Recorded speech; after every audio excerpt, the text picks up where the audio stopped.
हमारे मोबाइल में चुगली होती है, हमारे मोबाइल में झूठ बोला जाता है, हमारे मोबाइल में ब्लैकमेल किया जाता है, हमारे मोबाइल में पबजी खेला जाता है, हमारा इंस्टाग्राम, हमारा टिकटॉक, हमारा यूट्यूब, हमारा सब हराम, सब गुनाह। किसी में ब्लैकमेल, किसी में जीना, किसी में चोरी, किसी में ब्याज का सौदा किया जाता है, किसी में सूद का कारोबार किया जाता है, अरे कभी कभी चुगली की जाती है।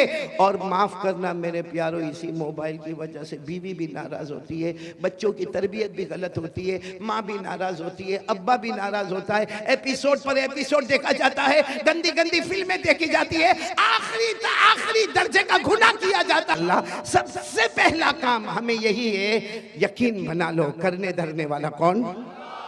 मेरे प्यारो, ईमान हमारा पक्का है ना? हाँ या ना? आपको मालूम है ईमान किसको कहते हैं? ईमान किसको कहते हैं? सीधी बात है, ला इलाहा, आवाज नहीं आ रही, इल्लल्लाह मुहम्मदुर रसूलुल्लाह सल्लल्लाहु अलैहि वसल्लम। तर्जुमा बच्चे को मालूम है, नहीं है कोई माबूद, हम सबका माबूद कौन? अल्लाह। और मोहम्मद सल्लल्लाहु अलैहि वसल्लम अल्लाह के। अभी कुछ दिन पहले मैंने कहा था, बहुत प्यारी बात कही थी, बहुत प्यारी बात कही थी। मेरे प्यारों, हम इसमें उलझे हुए हैं कि हमारा ईमान पक्का है या नहीं है। आपको अगर अपना देखो, ईमान अंदर है, बोलो ईमान कहाँ है? अंदर है, दिल में। बोलो ईमान कहाँ पर है? अंदर है, दिल में ईमान है। हमको नहीं मालूम कि हमारा ईमान कितना पक्का है, लेकिन उसकी एक निशानी अल्लाह ने बताई है। अल्लाह ने क्या निशानी बताई? सुनना, अल्लाह ने क्या निशानी बताई? अपनी मर्जी। बोलो अपनी मर्जी, पीछे बोलो अपनी मर्जी, आवाज नहीं आ रही है। अपनी मर्जी, अल्लाह रसूल की मर्जी, ईमान मुकम्मल हो गया। हमारा दुकान का मामला, कारोबार का मामला, बीवी का मामला, बच्चे का मामला, आखिरत का मामला, हर मामले में पहले ये सोचने का। अभी जैसे मैं बयान करने बैठा, मैं बयान करने बैठा, क्यों बैठा भाई? मैं पहले ऐसे ही स्टेज पर नहीं आया, पहले सोचना पड़ता, अल्लाह मैं क्यों जा रहा, अल्लाह मैं क्यों जा रहा, अल्लाह इसलिए जाता, अल्लाह तू राजी हो जा, तू राजी हो जा। अपनी मर्जी पीछे कर दो, अल्लाह रसूल की मर्जी आगे कर दो, हमारा ईमान मुकम्मल हो गया। मेरे प्यारों, हमारा ईमान मुकम्मल है। अच्छा मेरे को बताओ, हमको हमारे ईमान की फिक्र है? एक बात बताऊंगा, दिल कांप जाएगा। आपको मालूम एक सहाबी जिनका नाम हजरत हुज़ैफा, बोलो क्या नाम? बहुत सुनने जैसा वाकया है। हजरत हुज़ैफा रज़ी अल्लाह ताला अन्हु एक सहाबी है, बोलो क्या नाम है? हजरत। ये बहुत प्यारे सहाबी है, इनको कहा जाता अल्लाह के रसूल के भेदी। बोलो अल्लाह के रसूल के भेदी। भेदी यानी अल्लाह के रसूल की सारी भेद की बातें किसको मालूम? यानी ये हजरत हुज़ैफा का कमाल था। जो बातें अबू बकर को नहीं मालूम, जो बातें हजरत उमर को नहीं मालूम, जो बातें हजरत उस्मान को नहीं मालूम, जो बातें हजरत अली को नहीं मालूम, अल्लाह के रसूल ने किनको बताया? बोलो हजरत। उनको कहा जाता, ये उलमा से पूछो, उनके नाम के साथ लिखा जाता हजरत हुज़ैफा साहिबु सिर्री रसूलिल्लाह सल्लल्लाहु अलैहि वसल्लम, यानी अल्लाह के रसूल के सारे भेदों को जानने वाले। बोलो कौन? हजरत। एक मर्तबा क्या हुआ मालूम? हजरत हुज़ैफा को अल्लाह के रसूल बुलाए और कहा कयामत तक आने वाले उनके नाम लिख दो, जिनकी जुबान पर कलमा होगा, दिल में कलमा नहीं होगा, जिसको मुनाफिक कहते। क्या कहते? तो हजरत हुज़ैफा को पूरी फहरिस्त दे दी, कयामत तक आने वालों की फहरिस्त। बोलो हमारे नबी ने किनको दी? हजरत हुज़ैफा को दी। हमारे नबी सल्लल्लाहु अलैहि वसल्लम ने हजरत हुज़ैफा को दी, पूरी फहरिस्त दे दी कि कयामत तक आने वाले मर्द, कयामत तक आने वाली औरतें देख लो, जिनकी जबान पर कलमा होगा लेकिन दिल में ईमान नहीं होगा, वो मुनाफिक होंगे। अब सुनना, ये बात तो हो गई। अब मेरे प्यारों, आपको मालूम है एक जमान आया, हजरत उमर बादशाह बने। बोलो कौन बादशाह बने? अभी हमारे सदर मोहतरम, मैं वहाँ कमरे में बैठ के सुन रहा था, हजरत मुफ्ती याहिया साहब दामद बरकातुहुम, अल्लाह उनके उम्र में बरकत अता फरमाए, वो यही हजरत उमर रज़ी अल्लाह ताला अन्हु के बारे में जो बातें बता रहे थे, मेरा दिल वहाँ से इतना खुश हो रहा था। तो वही हजरत उमर बादशाह, और हजरत उमर इतने बड़े बादशाह, 22 लाख मुरब्बा मील पे अकेले हुकूमत करने वाले। बोलो कौन? और हजरत उमर के बारे में एक बात सुनोगे तो आपकी अकल हैरान होगी। हजरत उमर जब किसी गली में ऐसे दाखिल होते थे ना मदीना में, यहाँ से अल्लाह के रसूल सल्लल्लाहु अलैहि वसल्लम आते थे तो हमारे नबी मुस्कुराते थे। चलो 1 मरतबा, 2 मरतबा, 3 मरतबा, 4 मरतबा, जब हजरत उमर यहाँ से आए और अल्लाह के रसूल आए तो अल्लाह के रसूल मुस्कुराए। एक दिन हजरत उमर ने पूछा, अल्लाह के रसूल मेरे को समझ में नहीं आता, मैं जब भी गली में दाखिल होता हूँ, आप भी गली में दाखिल होते, आप मुझे देखकर मुस्कुराते क्यों है? मा युदहिकुका या रसूल अल्लाह, अल्लाह के रसूल हंसने की और मुस्कुराने की वजह क्या? हमारे नबी ने मुस्कुराते हुए फरमाया, उमर हंसू ना तो क्या करो, तू जिस गली में कदम रखता है शैतान वहां से भाग जाता है। सुभान अल्लाह, सुभान अल्लाह। तू जिस गली में कदम रखता है, बोलो, शैतान वहां से भाग जाता है। और हम जिस गली में कदम रखते हैं शैतान आ जाता है। आ जाता है। My brother, how are you? हमारी खैर खैरियत भी पूछता है। तो अब सुनना, हजरत उमर बादशाह बन गए। बोलो अमीरुल मोमिनीन। कौन? हजरत उमर। अच्छा, मदीने पाक में किसी का ये सुनने जैसी बात है, ईमान कितना जरूरी है। मदीने पाक में किसी का इंतकाल हुआ। बोलो मदीने पाक में किसी का इंतकाल हुआ और वहां कायदा था कि जब इंतकाल हो जाए, बिल्कुल जनाजा तैयार हो जाए, तो ऐलान करने वाला ऐलान करता, अमीरुल मोमिनीन उमर रज़ी अल्लाह ताला अन्हु तशरीफ लाइए और आके जनाजे की नमाज पढ़ाइए। अब वो जनाजा तैयार हो गया, ऐलान हुआ कि अमीरुल मोमिनीन आप अपने कमरे में हैं, जनाजा तैयार है, सफे लग गई है, आप आइए और जनाजे की नमाज पढ़ाइए। हजरत उमर रज़ी अल्लाह ताला अन्हु अपनी चादर को समेटकर अपने कमरे से निकले, नमाज पढ़ाने के लिए निकले। रास्ते में हजरत हुज़ैफा, कौन? हुज़ैफा धीरे से कहते हैं, अमीरुल मोमिनीन, अमीरुल मोमिनीन इधर आओ ना, इधर आओ। हजरत उमर गए वहाँ पर, क्या हुआ? कहा मत जनाजे की नमाज पढ़ाओ, ये मोमिन नहीं है, मुनाफिक है। ये जो जनाजा है, बोलो मोमिन, इसकी जबान पर कलमा था, दिल में कलमा। मेरे पास जो लिस्ट है ना, उस लिस्ट में इनका भी नाम है। आप जनाजे की नमाज मत पढ़ाइए, आप चले जाइए। हजरत उमर वहां से दूसरी जगह चले गए और ऐलान कर दिया, सल्लु अला साहिबिकुम, अरे कोई नमाज पढ़ा दो भाई, कोई जनाजे की नमाज पढ़ा दो, मैं जा रहा हूँ, कोई जनाजे की नमाज पढ़ा दो। ये कहकर हजरत उमर दूसरी गली में गए, किसी ने जनाजे की नमाज पढ़ाई। खैर वो जनाजा उठा, बोलो वो जनाजा उठा और लोग जाने लगे। जब हजरत हुज़ैफा जाने लगे तो हजरत उमर वो गली में खड़े थे, वहां से कहते, हुज़ैफा इधर आओ। हजरत हुज़ैफा आए, कहा क्या हुआ अमीरुल मोमिनीन? हजरत हुज़ैफा कहते, मेरे अल्लाह की कसम, हजरत उमर की दाढ़ी मुबारक पर आंसू थे, यानी इतनी देर में इतना रोए थे कि दाढ़ी मुबारक भीग गई थी। हजरत हुज़ैफा ने कहा क्या हुआ? कहा वो जो जनाजे की नमाज नहीं पढ़ाई, क्योंकि उनका नाम वो लिस्ट में था जो मुनाफिक है, जिनके दिल में कलमा नहीं है। तो हजरत हुज़ैफा ने कहा, इसीलिए तो मैंने आपको कहा कि आप जनाजे की नमाज ना पढ़ाए। हजरत उमर ने रोते रोते कहा, हुज़ैफा तुझे अल्लाह का वास्ता बता, मेरा नाम तो उसमें नहीं है, तुझे अल्लाह का वास्ता बता, मेरा उमर का नाम तो उसमें नहीं है।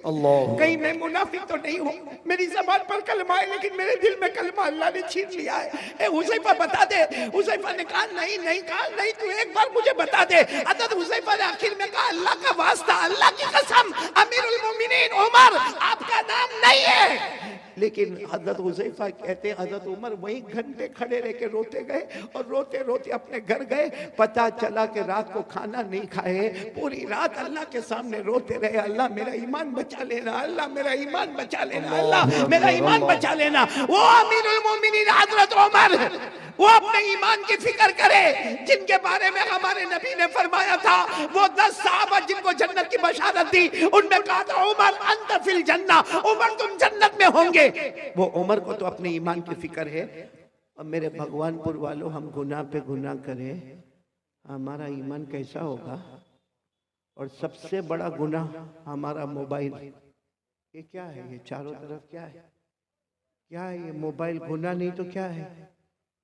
क्या है मेरे प्यारों?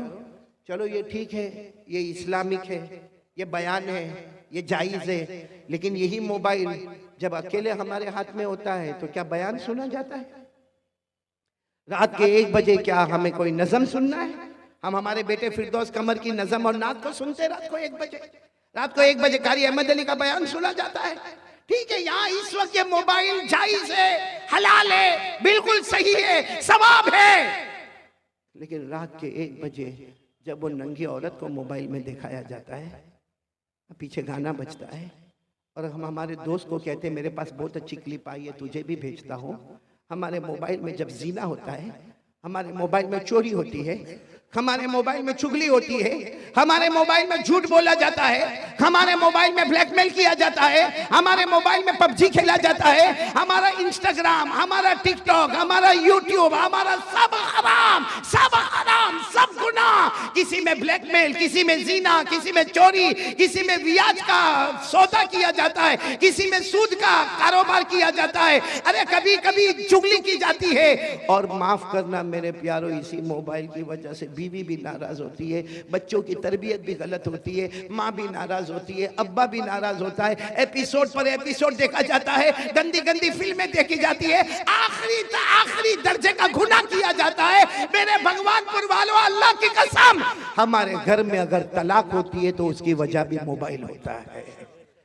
और ये सिर्फ हम नहीं, हमारी जवान बेटियों के हाथ में मोबाइल, हमारे जवान बच्चों के हाथ में मोबाइल।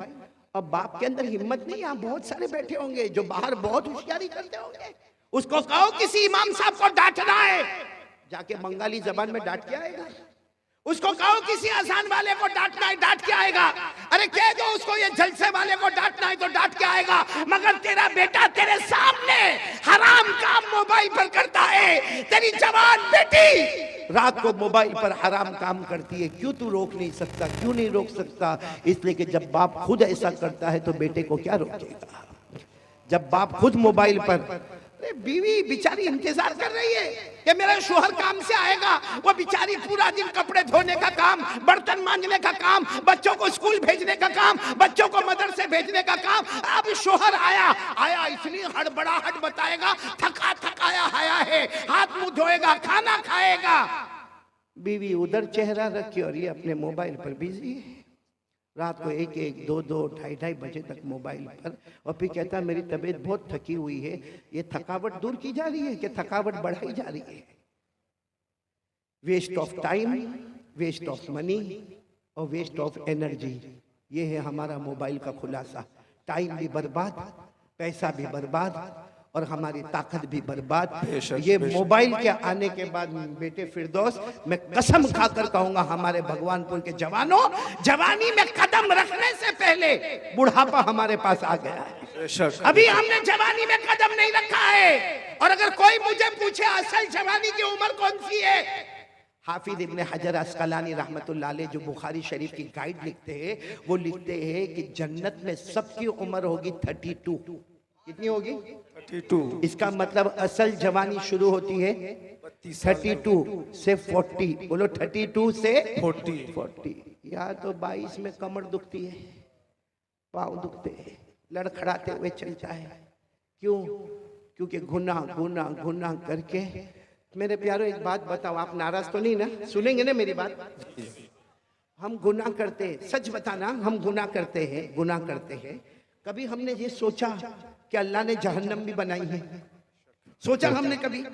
गुनाह करेगा भाई, आए जिना हो रहा है, हमारा कारोबार 101% हराम, हमारा सूद का कारोबार, हमारा ब्याज का कारोबार, हम दारू पिए, हम मटके चलाए, हम जुआ खेले, हजारों गुनाह करे। अल्लाह को हाजिर नाजिर रखकर बोलना खराब नहीं मानना। हमने कभी जहन्नम के बारे में सोचा? जी नहीं।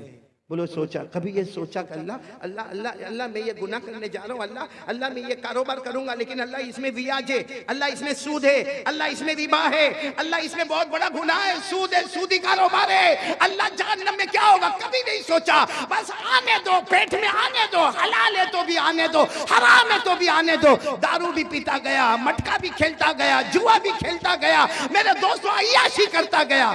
कभी जहन्नम के बारे में सोचा? जी नहीं। कि जहन्नम भी तो आने वाली है ना। मैं इस वक्त जो हालात है ना, इसलिए जन्नत पे बात नहीं कर रहा हूँ, बहुत पते की बात कह रहा हूँ। आप सबने एक बादशाह का नाम सुना होगा, ये मैं बता रहा हूँ कि हमने कभी जहन्नम के बारे में सोचा नहीं। एक बहुत बड़े बादशाह गुजरे हैं, हजरत हारून रशीद। साथ में बोलो कौन? हजरत हारून रशीद। उनकी बीवी का नाम जुबैदा। दोनों में बहुत मोहब्बत, बोलो दोनों में। और दुआ करो कि अल्लाह हर मियाँ बीवी में मोहब्बत अता फरमाए, बोलो आमीन, आमीन। आमीन। हजरत हारून रशीद बादशाह है और इतने बड़े बादशाह है कि हजरत हारून रशीद कभी कभी आसमान की तरफ देखकर कहते थे, ए पानी तुझे बरसना है तो मशरिक में बरस जा, ए पानी तुझे बरसना है तो मगरिब में बरस जा, जहां भी तू बरसेगा वहां हारून रशीद की हुकूमत पाएगा। माशाअल्लाह, सुभान इतने बड़े अल्लाह, बादशाह। फिर एक मर्तबा बोलो कौन बड़े बादशाह? हजरत हारून रशीद। और उनकी बीवी का नाम क्या? बोलो उनकी बीवी का नाम जुबैदा। भाई वाक्य को बराबर सुनो, तवज्जो से सुनना। तो भाई बादशाह है, एक दिन बीवी के साथ मशवरा होता है, चलो दरिया किनारे वॉकिंग, दरिया किनारे वॉकिंग, टहलने जावे, थोड़ा पाँव अलग अलग करे और थोड़ा जाए। तो बीवी की आदत होती है कि मैं थोड़ा तैयार होकर आती हूँ, आप थोड़ा आगे बढ़े। वो बीवी भी शरीयत की पाबंद, हिजाब वाली, पर्दे वाली, कहा मैं अपना पर्दा सही करके आती हूँ, आप आगे बढ़े। अब हजरत हारून रशीद आगे आ गया और पीछे कौन आ रही है? बोलो बीवी जुबैदा। मामला क्या हुआ मालूम? हजरत हारून रशीद जा रहे, दरिया किनारे एक अल्लाह के वली बैठे हुए, बोलो सुभान अल्लाह। सुभान अल्लाह, अल्लाह के सुभान वली का अल्लाह। नाम बहलूल, बोलो क्या नाम? बहलूल, हजरत बहलूल। बहलूल साथ में बोलो क्या नाम? हजरत हजरत बहलूल। वो अल्लाह के वली है, दुर्वेश है, एक फकीर है अल्लाह के वली। वो क्या कर रहे मालूम? हाथ में लकड़ी का टुकड़ा है, उसको रेत पे ऐसे ऐसे घुमा रहे। रेत है ना, रेत जैसे जमीन, उस पे घुमा रहे। तो हजरत हारून रशीद दूर से समझ गए मजजूब आदमी है, अल्लाह का वली आदमी है। आए और आकर कहा अस्सलाम वालेकुम। वो हजरत बहलूल ने कहा वालेकुम अस्सलाम। तो हजरत हारून रशीद तो बादशाह से कहा ये क्या कर रहे हो? जमीन पे ऐसे लकड़ी से क्या कर रहे हो? कहा मैं घर बना रहा हूँ, बोलो सुभान अल्लाह। क्या बना रहा हूँ? घर बना रहा हूँ। तो हजरत हारून रशीद को मजाक सूझा, क्योंकि ये घर बना रहा है, ऐसे ऐसे गोल कोई लकड़ी घुमा के घर बनाता। तो हजरत हारून रशीद बादशाह थे, कहने लगे ये घर कोई खरीदेगा तो क्या मिलेगा? अल्लाह उसके बदले जन्नत दे देगा। माशाअल्लाह, सुभान अल्लाह। तो हारून रशीद ने कहा घर कितने का है? क्योंकि अभी तो बना भी नहीं है, खाली गोल गोल घुमा रहे हो, कितने का है? तो उसने कहा, हजरत बहलूल अल्लाह के वली ने कहा 1 दीनार। कितना? यानी एक सोने का टुकड़ा, जैसा हमारे यहाँ चांदी का सिक्का होता, सोने का टुकड़ा एक। तो हारून रशीद मुस्कुराते चले गए कि कैसी बेवकूफी की बात है, कितनी बेवकूफी की बात है। एक तो लकड़ी के जरिए से मिट्टी के ऊपर गोल गोल करना और फिर कहने का घर बनाना और उसके बदले में अल्लाह जन्नत देगा और 1 दीनार देने का। हजरत हारून रशीद मुस्कुराते हुए चले गए। बोलो पीछे कौन आ रही थी? जुबैदा। वो आई, वो भी पहचान गए अल्लाह के वली, दूर से खड़े होकर कहा अस्सलाम वालेकुम। वो अल्लाह के वली ने यूं चेहरा उठाकर वालेकुम अस्सलाम। तो जुबैदा ने पूछा क्या कर रहे हो? तो कहा घर बना रहा हूँ। कहा ये घर बना रहे हो? कहाँ? कहा इसके बदले क्या मिलेगा? कहा जो ले लेगा उसको जन्नत मिलेगी। तो बीवी जुबैदा ने पूछा कितने का? तो कहा 1 दीनार। जुबैदा ने 1 दीनार दिया और आगे चली गई। हारून रशीद भी गए लेकिन दीनार दिया नहीं, और जुबैदा ने दीनार चले गए। जो टहलना था, वॉकिंग करना था, वॉकिंग की। बादशाह थे, हारून रशीद बादशाह थे और जुबैदा यूं समझो कि एक रानी की तरह रहती थी। खैर दोनों रात को अपने महल में चले गए। हारून रशीद ने रात को ख्वाब में जन्नत देखा, बोलो सुभान अल्लाह। हारून रशीद ने ख्वाब में इतनी बड़ी जन्नत, याकूत, मरजान, लूलू, मोती, इतनी जबरदस्त जन्नत, और उस पर लिखा था हादिहिल जन्ना ली जुबैदा। ये जन्नत किसकी है? जुबैदा की। जुबैदा की है। तो हारून रशीद वो जब ख्वाब में देखा ना, तो जन्नत की तरफ दौड़े दौड़े दौड़े दरवाजे पर गए और दरवाजे पर जाकर कहा जन्नत का दरवाजा खोलो। कुछ लोग आए, कहा तुम्हारी जन्नत नहीं है, तुम्हारी बीवी जुबैदा की जन्नत है। तो कहा मेरी बीवी की जन्नत है, मुझे मेरी बीवी की जन्नत देखना है। तो दरबारों ने कहा यहाँ मियाँ बीवी का मामला नहीं, ये जन्नत का मामला है, ये आखिरत का मामला है, यहाँ मियाँ बीवी के रिश्ते को नहीं देखा जाता। जाओ यहाँ से, जुबैदा आएगी तो अंदर जाएगी, बाकी तुम्हें जाने का कोई हक नहीं। हारून रशीद की आंख खुली, क्योंकि ख्वाब देख रहे थे। आंख खुली, घबरा गए कि मेरे को जन्नत में नहीं जाने दिया। किसकी जन्नत थी? बोलो ना किसकी थी? तो बाजू में ही सोई थी। कौन? जुबैदा बीवी थी। उठाया, जुबैदा जुबैदा उठो, जुबैदा उठो, जन्नत का मामला है, उठो। जुबैदा ने यूं आंख खोला, कहा क्यों उठाया? मैं आराम से अपने जन्नत में घूम रही थी। अरे मैं अपने जन्नत में कौन सी जन्नत में घूम रही थी? कहा जो आज मैंने वो अल्लाह के वली से खरीदा, 1 दीनार में मैंने जन्नत खरीदा। तो हजरत हारून रशीद ने सर पे हाथ रखा, हाँ मैंने नहीं खरीदा, वो जन्नत तूने खरीद लिया। तो हारून रशीद ने कहा कोई बात नहीं, कल आइंदा कल देखेंगे क्या होता है। खैर दूसरा दिन आया। बोलो कौन सा दिन आया? दूसरा दिन हज़रत हारून रशीद फिर अपनी बीवी सुबैदा को लेकर चलो दरिया पे टहलने के लिए जावे, चलो वॉकिंग के लिए जावे। गए, सही में उसी जगह पर अल्लाह के वली को बैठा देखा, हजरत बहलूल को। वही लकड़ी है और वही क्या कर रहे, मिट्टी पर घुमा रहे। हजरत हारून रशीद आज तो बहुत अदब से गए, कहा अस्सलाम वालेकुम, कहा वालेकुम अस्सलाम। कहा क्या कर रहे हो?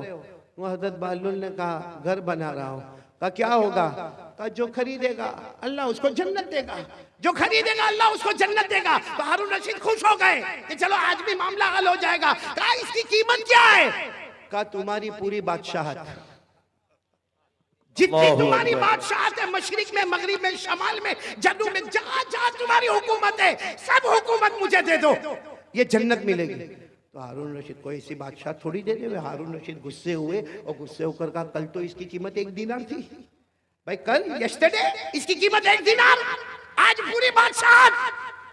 कहा कल तुमने इसका चमत्कार नहीं देखा था, इसलिए उसकी कीमत 1 दीनार थी। अब तो जन्नत देख के आए हो और तुमको अंदर भी जाने नहीं दिया, तुमको ढकेल के बाहर निकाल दिया। तो जब बगैर देखे तुम आते, बगैर देखे आते तो 1 दीनार, अब देख लिया है तो उसकी अहमियत बढ़ गई, अब पूरी बादशाहत देनी होगी। ये कहकर हजरत बहलूल चले गए, हारून रशीद वापस आ गए। लेकिन मेरे दोस्तों, उलमाए किराम ने लिखा कि जन्नत देखा तो उसका इंपॉर्टेंस सामने आया। भाई जन्नत देखा और देखा कि हटा दिया गया तो इंपॉर्टेंस आया कि कल जाना पड़ेगा। मेरे प्यारों, हम मोबाइल पर इतना गुनाह करते हैं क्योंकि हमने कभी जहन्नम को देखा नहीं है और जहन्नम के बारे में सोचा भी नहीं है। काश मेरे प्यारों, मैं आपसे हाथ जोड़कर कहता हूँ मत मोबाइल पे गुनाह करो, हमारे बच्चे गलत रास्ते पर चले जाएंगे। आज बाप अगर नंगी औरत को नाचता हुआ देखेगा, मैं कसम खाकर कहता हूँ वो दिन ना आवे कि हमारी बेटी के साथ कोई ऐसा मामला हो जाए, हमारे बेटे के साथ ऐसा कोई मामला हो जाए। मेरे दोस्तों, अल्लाह के वास्ते जहन्नम से डरो। अब ये वो जमाना आ गया है मेरे प्यारों, वो जमाना आ गया कि कयामत हमारे करीब से करीब आ रही है। और मेरे प्यारों, जहन्नम इतनी खतरनाक, अल्लाह की कसम जहन्नम इतनी खतरनाक है कि जब कयामत में अगर अल्लाह ने हमारे बारे में जहन्नम का फैसला किया ना, तो अल्लाह पूछेंगे चल तू नहीं कुछ देता है तो जहन्नम से बचा लो, तो कहेगा अल्लाह मेरे बच्चों को ले ले डाल दे जहन्नम में, अल्लाह मेरी बीवी को ले ले डाल दे जहन्नम, अल्लाह मेरे भाई को ले ले, मेरा भाई हमें भाई भाई बहुत करता था लेकिन अब ले ले जहन्नम में ले ले, लेकिन मेरे को छोड़ दे, अल्लाह मेरी औलाद ले ले, मेरी बीवी ले ले, मेरा भाई ले ले, अल्लाह मेरा पूरा खानदान ले ले, मगर मेरे को ये भड़कती जहन्नम से बचा ले, अल्लाह इसका धुआं बहुत खतरनाक है, अल्लाह इसकी आग बहुत खतरनाक है, अल्लाह बचा ले। अल्लाह उस वक्त कहेंगे कभी नहीं, ये जहन्नम में तुझे जाना पड़ेगा क्योंकि तेरी वजह से तेरे पूरे घर वालों ने गुनाह किया था। अल्लाह मेरी और आपकी हिफाजत। अच्छा, ये जो मैंने आपको कहा ना, ये मैं नहीं कहता हूँ भाई, मेरे को क्या हक ये सब बोलने का? कुरान में लिखा। बोलो किस में लिखा? मैं आपको हवाला दे रहा हूँ, पारा नंबर 29। बोलो पारा नंबर, सूरे मारिज, सूरत का नाम भी दे रहा हूँ। बोलो सूरे, खुद पढ़कर भी बताता हूँ। वला यसअलु हमीमुन हमीमा युबस्सरूनहुम यवद्दुल मुजरिमु लौ यफ्तदी मिन अज़ाबि यौमिइज़िन बिबनीहि व साहिबतिही व अखीहि व फसीलतिही अल्लती तुअवीहि व मन फिल अर्दि जमीअन थुम्मा युनजीहि कल्ला इन्नहा लज़ा नज़्ज़ाअतन लिश्शवा तदउ मन अदबर व तवल्ला व जमअ फअवआ। मेरे प्यारों, कयामत में कहेगा अल्लाह मेरी औलाद को मेरे बदले जहन्नम में डाल दे, अल्लाह मेरी बीवी को डाल दे, अल्लाह मेरे बच्चों को डाल दे, अल्लाह मेरे भाइयों को डाल दे, अल्लाह जमीन में जिसको चाहे उठा के डाल दे, मगर मुझे जहन्नम से बचा ले। मैंने देखा नहीं था, आज देख लिया। अल्लाह कहेंगे तेरी वजह से तो सारा गुनाह था, सबसे पहले तुझे जहन्नम में डालूंगा। इसलिए मेरे प्यारों, आज मेरी पहली बात खत्म होने दो, प्यार मोहब्बत के साथ अपने ईमान को बचा लो। मैं ये नहीं कहता, मैंने कहा ना कि ये मोबाइल अभी बहुत सही है क्योंकि, और मेरे को तो लेने के लिए मेरा एक बेटा आया था अलिफ, हाँ मैं तो हैरान हो गया, अलिफ है तो बा कहाँ होगा। उनका भी माशाल्लाह, मैं रास्ते में बात कर रहा था, इनका अलिफ चैनल और इस्लामिक चैनल। वाकईतन ये मोबाइल है ना, मोबाइल इसके दो पहलू हैं। बोलो मोबाइल के कितने पहलू है? दो। और अगर आप कुरान पाक से इसको जोड़े ना तो वो दोनों पहलू समझ में आएंगे। अल्लाह ने फरमाया व नफ्सिन व मा सव्वाहा फअल्हमहा फुजूरहा व तक़वाहा क़द अफ़लह मन ज़क्काहा व क़द ख़ाब मन दस्साहा। अल्लाह तबारक व तआला फरमाते हैं हमने दो पहलू दिए हैं। ये मोबाइल के भी दो पहलू है, एक गुनाह एक इस्लाम। बोलो एक गुनाह एक इस्लाम। और अल्लाह क्या कहते, कद अफलह मन ज़क्काहा, जो सही रास्ते पर इसको ले गया ये मोबाइल उसको जन्नत में लेकर जाएगा। और अगर यही मोबाइल को हमने गलत रास्ता बताया ये मोबाइल का लोहा कल हमको जहन्नम में ले जाएगा। अल्लाह मेरी और आपकी हिफाजत फरमाए। तो कौन कौन